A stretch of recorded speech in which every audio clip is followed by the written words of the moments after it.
তো আজি আমাৰ মই প্ৰথম বিটিচি নতুনকৈ চৰকাৰ হোৱাৰ পিছত প্ৰেছ মিট কৰাটো মোৰ কাৰণে আজি নতুন ফাৰ্ষ্ট টাইম বুলি মই ক'ব পাৰোঁ।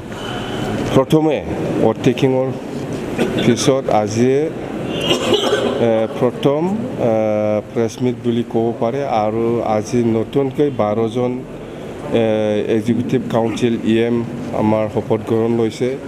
ইয়াৰ পিছত আমি আকৌ এক্সিকিউটিভ কাউন্সিলৰ ইচি মিটিং আমি লৈছোঁ, অলপ আগতে শেষ হ'ল। তো প্ৰথম আমাৰ এক্সিকিউটিভ কাউন্সিল ইচি মিটিঙত খুব ভাল ডিচিশ্যন হ'ল। আমি আগত যেনেকৈ প্ৰচাৰ কৰি আহিছে এই হিচাপত আমি আলোচনা কৰি পেলাই ডিচিশ্যন ল'ব পাৰিছোঁ। এইটো হ'ল প্ৰথমত আমি খুব ভাল ডিচিশ্যন একটা আহিল। যিসকলৰ লগত মাটিৰ পাট্টা নাই, আইনগতভাৱে যিসকলে মাটিৰ পাট্টা পাব লগা আছে চবেই মাটিৰ পাট্টা পাব। সেইটো আমি আৰু সেইটো দিবৰ কাৰণে যিখিনি অফিচিয়েল ষ্টাফ লাগে, যদি শ্বৰ্টেজ আছে তেতিয়াহ'লে সেই ৰেভিনিউ ডিপাৰ্টমেণ্টৰ পৰা যিসকল ৰিটায়াৰ্ড হৈছে যেনিবা খানাংগ হওক, কোনোবা মণ্ডল হওক বা কোনোবা যিকোনো অফিচিয়েলছ ৰিটায়াৰ্ড পাৰ্চনসকলক লৈ পেলাই ইমিডিয়েটলি এই কামটো কৰিব লাগে বুলি আমি ডিচিশ্যন লৈছোঁ। মুঠতে অফিচিয়েলছটো যিহেতু শ্বৰ্টেজ হ'বই, যিহেতু আমাৰ এণ্টায়াৰ বিটিচিৰ ইমান হাজাৰ হাজাৰ মানুহৰ মাটি পাট্টা দিয়াৰ কথা আছে, ডিচিশ্যন যিহেতু লৈছে, অফিচিয়েল ষ্টাফটো যিহেতু শ্বৰ্টেজ হ'ব, সেইকাৰণে আমি ৰিটায়াৰ্ড পাৰ্চনসকলক লৈ পেলাই এই কামটো সোনকালে আৰম্ভ কৰিব লাগে বুলি আমি ডিচিশ্যন লৈছে। আৰু ছেকেণ্ডলি আমি CSBটো আমি ডিজলভ কৰিলোঁ। আগৰ CSB চেণ্ট্ৰেল ছিলেকশ্যন বৰ্ড সেইটো আমি ডিজলভ কৰিলোঁ। ইয়াৰ পিছত আমি ডিচিশ্যন লৈছে আমি আগত প্ৰচাৰ কৰাৰ নিচিনা ওদালগুৰিত মিনি ছেক্ৰেটাৰিয়েট বনাব লাগে, সেইটো আমি ডিচিশ্যন লৈছে বনাব। মিনি ছেক্ৰেটাৰিয়েট নতুনকৈ আমি বনাম ওদালগুৰিত। আৰু এতিয়া বিল্ডিং কনষ্ট্ৰাকশ্যনটো শেষ হোৱাৰ আগতে আমি যিহেতু কামটো আৰম্ভ কৰিব লাগে, আমি ডিষ্ট্ৰিক্ট লেভেলত যিখিনি অফিচাৰসকল আছে এইসকলক লৈ পেলাই আমি কিছুমান কামটো আগবাঢ়ি লৈ যাম। এতিয়া যিহেতু বিল্ডিং কনষ্ট্ৰাকশ্যনটো সময় লাগিব বা আমাৰ অফিচিয়েলছসকলটো চেংচন হ'বৰ কাৰণে অলপ সময় লাগিব, সেইকাৰণে এক্সিষ্টিং ডিষ্ট্ৰিক্ট লেভেলত যিখিনি অফিচাৰ্ছ আছে সিহঁতক ডাবল এটাচমেণ্টত দি পেলাই আমি বিটিচি ছেক্ৰেটাৰিয়েটত কোনোবা অফিচাৰক আমি এটাচমেণ্টত দি পেলাই আমি অফিচটো চলাই যাম। মুঠতে মিনি ছেক্ৰেটাৰিয়েট ওদালগুৰিত আৰম্ভ হৈছে বুলি আপোনালোকে ধৰিব পাৰে, এইটো কথা। আৰু আমাৰ আছে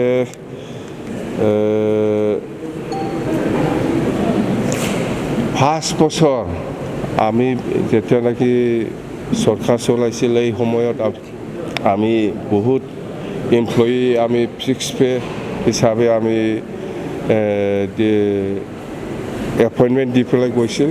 ইহঁতে 5 বছৰ একো চেলাৰী পোৱা নাই। এতিয়া আমি ডিচিশ্যন লৈছোঁ যে অতি সোনকালে যিমান পাৰে আমি ইমিডিয়েটলি 2.5 বছৰৰ কাৰণে ইহঁতৰ চেলাৰীটো আমি দিম। ফিক্স পে যিসকল এমপ্লয়ী আছিল 5 বছৰ মানে চেলাৰী দিয়া নাছিলে, ইহঁতক আমি 2.5 বছৰ ইমিডিয়েটলি আমি এই চেলাৰীটো দিবৰ কাৰণে ব্যৱস্থা কৰিম। আৰু মেজৰ আছে আমাৰ আৰু এইটো গেৰেণ্টিৰ কথা কৈছে যেনিবা 100 crore ইয়াং ল'ৰা ছোৱালীসকলৰ কাৰণে যিটো ব্যৱস্থা ল'ব এইটো আমি অলৰেডি ডিচিশ্যন, এইবিলাক গেৰেণ্টিড চব এছেটিছ আমাৰ ডিচিশ্যন আছে। আৰু আপোনালোকৰ তাৰমানে PMAY ঘৰ যিটো ছাৰ্ভে ইয়াতে বেছি দেৰিকৈ আলোচনা কৰিছে। PMAY যিটো ছাৰ্ভে, এই ছাৰ্ভেত মানে এনেকুৱা বদমাছ, মানে এজন মানুহে 3-4টা মানে PMAY কিবা কি বুলি কয় জিঅ' টেকিং কৰি লৈছে। এইটোতো মানে এতিয়া আমি নতুনকৈ যিটো আমাৰ দলৰ হৈ বা আমাৰ চৰকাৰৰ হৈ যিটো আমি নতুনকৈ জিঅ'টেক কৰিবলৈ গৈছে বা ছাৰ্ভে কৰিবলৈ যোৱা সময়ত আমি দেখিবলৈ পাইছে কোনোবা এজনে 3টা ঘৰ লৈছে, কোনোবা যিটো নোপোৱা মানুহ এইবিলাক মানুহে PMAY ঘৰৰ কিবাটো এল'কেশ্যনটো লৈছে। যেন হওক এইটো খুব চিৰিয়াছ, এইবিলাক চব কেঞ্চেল হ'ব আৰু আমাৰ সময়টো অতি কম। 18 তাৰিখৰ ভিতৰত এইবিলাক যিমান আগত প্ৰমোদ বড়োৱে জিঅ'টেক কৰি পেলাই ছাৰ্ভে কৰি পেলাই আপলোড কৰিছিল বা আপলোড কৰিবৰ কাৰণে প্ৰপ'জাল দিছিল, সেইটো আমি গোটেই মুঠতে নিয়ম অনুযায়ী যিসকলে পাব লগা অধিকাৰ আছে বা পাব লগা ক্ৰাইটেৰিয়া আছে এই হিচাপত চবেই পাব। কিন্তু নোহোৱা যিবিলাক মানুহে ঘৰে নাপায়, ক্ৰাইটেৰিয়া নিমিলে, এইবিলাক মানুহে যদি এনেকুৱা কৰি লয় এইটোতো বিৰাট ডাঙৰ ভুল হ'ব। তো আমি যিখিনি ছাৰ্ভে কৰি আছে এতিয়া বহুত ভুল আছে। ভুল মানে যিবিলাক নোপোৱা মানুহ এইবিলাকে নিজৰ নামত কৰি লৈছে, এইটো চব কেঞ্চেল হ'ব। এতিয়া আৰু আমি আজি 14 তাৰিখ আৰু 4 দিন আছে। এই 4 দিনৰ ভিতৰত বহুত আৰু ওলাব। গতিকে খুব চিৰিয়াছ ডিছকাশ্যনটো হ'ল PMAY, তাৰমানে PMAYটো অতি সোনকালে দিব লাগে। 18 তাৰিখৰ ভিতৰত আগত যিখিনি ইহঁতে ছাৰ্ভে কৰিছে এইটো আমি ৰিছাৰ্ভে কৰি পেলাই আমি ছাবমিট কৰিব লাগে। যদি ক'ৰবাত যদি নতুন কোনোবা পাব লগা মানুহে যদি পোৱা নাই, ইয়াকো আমি জিঅ'টেক কৰি পেলাই আমি দিবৰ কাৰণে ব্যৱস্থা ল'ব। তাৰমানে যিসকলে ক্ৰাইটেৰিয়া মিলিছে কিন্তু ইহঁতক প্ৰমোদ বড়োৱে কৰা নাই, এইটো আমি কৰিম। ইয়াত পাৰ্টিৰ লগত কোনো কথা নাই, কোন BJP, কোন কংগ্ৰেছ, কোন UPPL, কোন BJP, কোন BPF, ইয়াৰ লগত কোনো কথা নাই। যিসকলে পাবৰ কাৰণে অধিকাৰ আছে, ক্ৰাইটেৰিয়া আছে, এইসকলে চবেই PMAY ঘৰ পাব। ইহঁতৰ ছাৰ্ভেটো হ'ল এইটো BPF, এইটো কংগ্ৰেছ, এইটো BJP পাব নালাগে। UPPL ছাপৰ্টাৰ হিচাপে এজন মানুহে 3টা 4টা এনেকুৱা ঘৰ বনাই লয়, এইটোতো বিৰাট বেআইনী। এইটো কিবা একটা আইনী ব্যৱস্থা হ'ব, চাই ল'ম আমি। কথা চিৰিয়াছ এইবিলাকে, বেছি আৰু নাই। আজি মেইন এজেণ্ডাটো হ'ল লেণ্ড পাট্টা আৰু আমাৰ যিটো 5টা গেৰেণ্টি সেইবিলাক ভাল হ'ল। CSP এইটো ডিজল্ভ হৈ গ'ল আৰু আমাৰ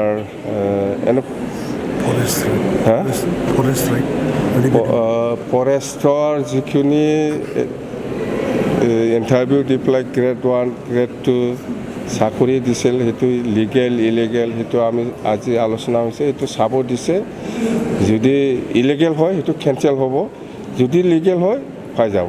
আৰু আমি জানাত BCDC ছেক্ৰেটাৰী হিচাপে যিটো নিযুক্তি দিছিলে সেইটোতো আমি জানাত ইলিগেল। যেন হওক আমি আইনগতভাৱে আমাৰ ল' অফিচাৰ আছে, ইহঁতক চাব দিছোঁ। উইদিন এ উইক মই ৰিপৰ্টটো পাম। এই ৰিপৰ্টটো চাই পেলাই যদি কেঞ্চেল কৰিব লাগে মই কেঞ্চেল কৰি দিম। আৰু যিমান ডিপাৰ্টমেণ্টেল 40টা ডিপাৰ্টমেণ্টত যিমান টেণ্ডাৰ হৈছে, টেণ্ডাৰ হৈ পেলাই ৱাৰ্ক অৰ্ডাৰ দিছে বা কাম কৰা নাই, ৱাৰ্ক অৰ্ডাৰ যদিও দিছে কাম কৰা নাই, বা টেণ্ডাৰ হৈছে ৱাৰ্ক অৰ্ডাৰ হোৱা নাই, এইবিলাক গোটেইটো অল ডিপাৰ্টমেণ্ট কেঞ্চেল আমি আজি ডিচিশ্যন লৈছে। অৰ্থাৎ গোটেই ডিপাৰ্টমেণ্ট 40টা ডিপাৰ্টমেণ্টত যিখিনি টেণ্ডাৰ কৰিছিলে লিগেল হওক ইলিগেল হওক, এইটো কেঞ্চেল হ'ব। স্পষ্ট কথা, কেঞ্চেল হ'ব মানে আমি ডিচিশ্যনেই ল'লে কেঞ্চেল 40টা ডিপাৰ্টমেণ্টত। ছাৰ, এলায়েন্সৰ ক্ষেত্ৰত NDAৰ লগত থাকিবনে নাই? এইটো আলোচনা চলি আছে। এইটো ৰাজনৈতিক কথা হ'ল, এইটো আলোচনা কৰি আছে, আলোচনাৰ মাজেদি হ'ব। আমি NDAত থাকিম নাথাকিম সেইটো আলোচনা হৈ আছে। বিৰাট ভালকৈ পজিটিভলি গৈ আছে আলোচনাটো, নিশ্চয় আশা কৰিব পাৰোঁ আমি।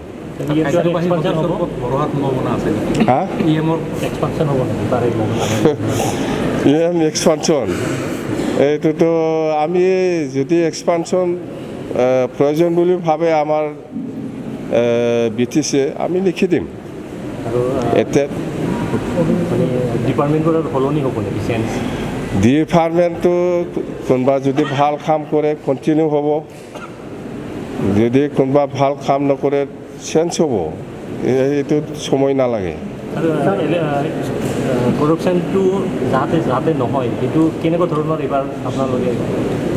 এইটো মুখেদি কয় একো লাভ নাই, মই কোনোবা প্ৰমোদ বড়োৰ নিচিনা এইবিলাক নকওঁ, আমি কাম দি একশ্যনটো ল'ম। আজি মই ক'ব কাৰাপশ্যন হা আপোনাৰ লগত চৰকাৰ আহিলে জুবিন গাৰ্গৰ স্মৃতিত কিবা বনাম বুলি কৈছিল, কি জুবিন গাৰ্গৰ স্মৃতিত কিবা বনাম বুলি কৈছিলে চৰকাৰ আহিলে? যেনেকৈ কৈছে এনেকৈ কাম কৰিব, এইটো একো চিন্তাই কৰিব নালাগে আপোনালোকে। আমি গুৰুজনা শংকৰদেৱৰ এটা ভৱন বনাই দিম বুলি কৈছে, এইটো আমি বনাম।